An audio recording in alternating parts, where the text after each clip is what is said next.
Salut à tous les astronautes, on se retrouve pour une vidéo, bien sûr c'est science. Aujourd'hui je vais vous parler du programme Apollo 13. Alors Apollo 13 c'est la troisième mission du programme spatial américain Apollo, ayant pour l'objet de conduire un équipage jusque sur la Lune. Un accident grave qui aurait pu être fatal pour l'équipage se produisit durant le transit entre la Terre et la Lune et imposa l'abandon de la mission et le retour vers la Terre. L'explosion d'un réservoir d'oxygène met hors service le module de service Apollo qui, dans un contexte normal, fournit à la fois l'énergie, l'eau, l'oxygène et le système propulsif durant la majeure partie de la mission. Pour survivre, l'équipage se réfugie dans le module lunaire dont il utilise les ressources relativement limitées. Les enquêtes menées après le dénouement heureux de la mission démontrent que l'accident a été provoqué à la suite d'une erreur de manipulation et de plusieurs anomalies dans la conception et la fabrication du réservoir d'oxygène. Des mesures sont prises pour corriger celles-ci pour les missions suivantes. Alors le contexte. Le programme Apollo est lancé par le président John Kennedy le 2 mai 1961 avec comme objectif d'envoyer pour la première fois des hommes sur la Lune avant la fin de la décennie. Alors on en a parlé dans Apollo 1 de cette élocution. Il s'agit de démontrer la supériorité des États-Unis sur l'Union soviétique dans le domaine spatial, devenu un enjeu politique dans le contexte de la guerre froide.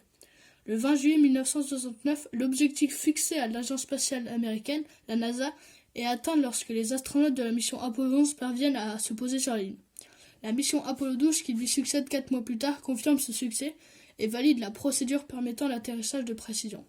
Apollo 13 est la troisième mission ayant pour objectif de faire atterrir des hommes sur la Lune. Alors, la sélection du site d'atterrissage sur la Lune. La mission Apollo 12 a permis de mettre au point une technique d'atterrissage plus économe en carburant et plus précise.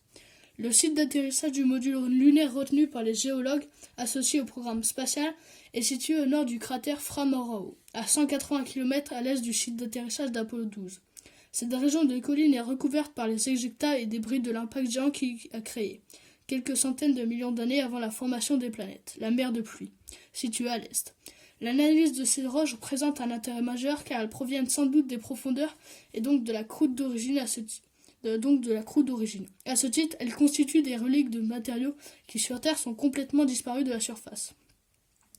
Alors, les principaux objectifs scientifiques de la mission Apollo 13 sont étudier la surface et la géologie du site Fra Mauro et collecter une quarantaine de kilogrammes d'échantillons de roches composés de roches individuelles, de fragments de roches et de poussière.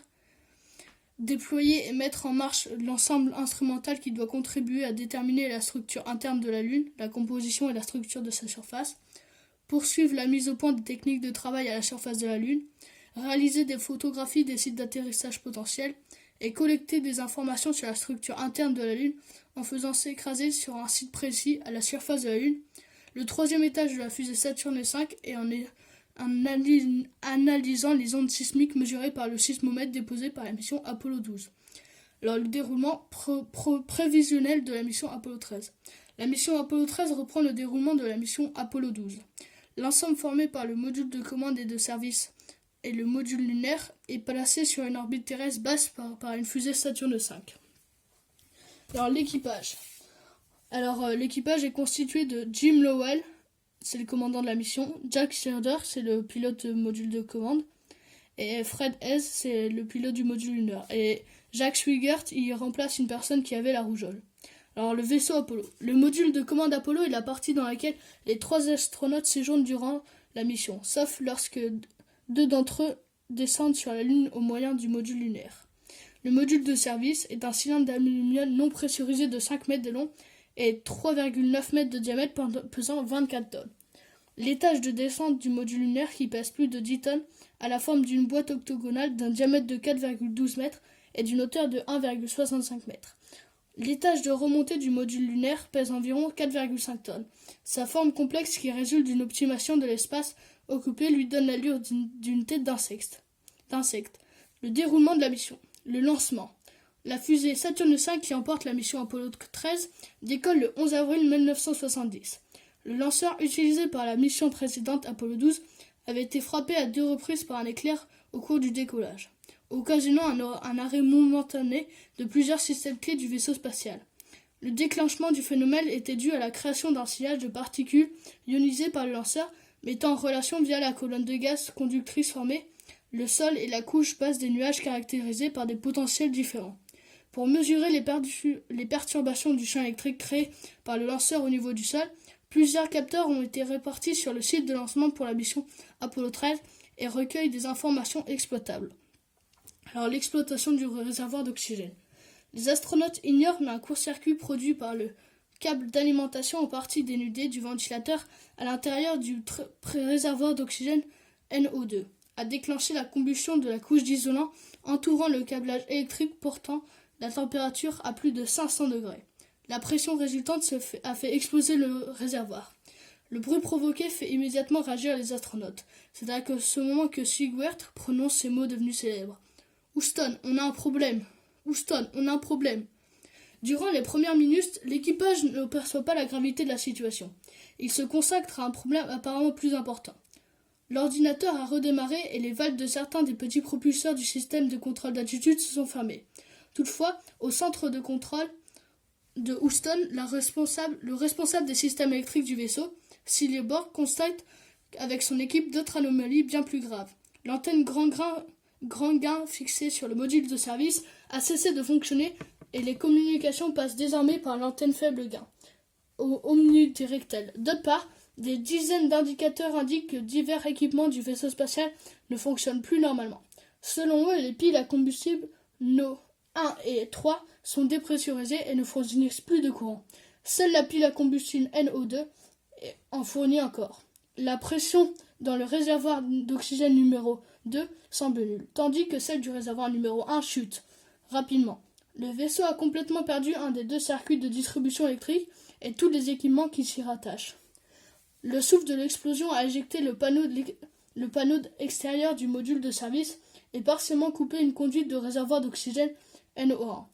Le panneau éjecté a également endommagé l'antenne grand gain fixée à proximité. Extérieurement, ces dégâts seraient facilement visibles, mais à la forme même du module du commande et la position de ce hublot empêchent les astronautes situés à l'intérieur d'apercevoir cette partie du module de service. Pour l'équipage, les conséquences de l'explosion sont potentiellement très graves. Le retour sur Terre du fait des lois de la mécanique spatiale n'est pas envisageable avant plusieurs jours. Durant ce laps de temps, l'équipage doit disposer de suffisamment d'énergie, d'eau, d'oxygène et d'ergols pour survivre. L'énergie est indispensable pour faire fonctionner l'électronique, donc dépend du fonctionnement de tout le vaisseau et en particulier les corrections de trajectoire, calcul des manœuvres, déclenchement des propulseurs. Le maintien de l'orientation indispensable aux corrections de trajectoire et à la stabilité thermique. Les résistances chauffantes qui maintiennent une température supportable dans l'habitacle et pour certains équipements. L'énergie Apollo est fournie par des batteries par des piles à combustible qui consomment de l'hydrogène et de l'oxygène et des batteries. Dans les deux cas, l'électricité stockée n'est pas renouvelable, pas de panneaux solaires. L'eau est évidemment vitale pour la survie des astronautes, mais elle sert surtout à refroidir les éléments de l'électronique qui ne pourraient fonctionner sans régulation thermique. Dans le vide, la chaleur est difficile à dissiper. La solution retenue consiste à évacuer par sublimation en rejetant de l'eau réchauffée dans l'espace. Or, cette méthode consomme en permanence d'importantes quantités d'eau, beaucoup plus que l'équipage lui-même. Enfin, l'oxygène présent dans l'atmosphère doit régulièrement renouveler et débarrasser du CO2 dégagé par la respiration des astronautes afin de permettre leur survie pendant la durée de la mission. Alors, cette Apollo 13, je vais le couper en deux parties. Vous le trouverez dans une autre vidéo. Alors, les amis, je vous remercie d'avoir regardé cette vidéo. Vous trouverez la suite dans la prochaine vidéo. Et je vous demande de vous abonner et de lâcher un pouce bleu. Okay, Houston, we've had a problem here. This is Houston. Say again, please. Houston, we've had a problem. We've had a main beam bus undervolt. Roger, main B undervolt. Okay, stand by, 13. We're looking at it.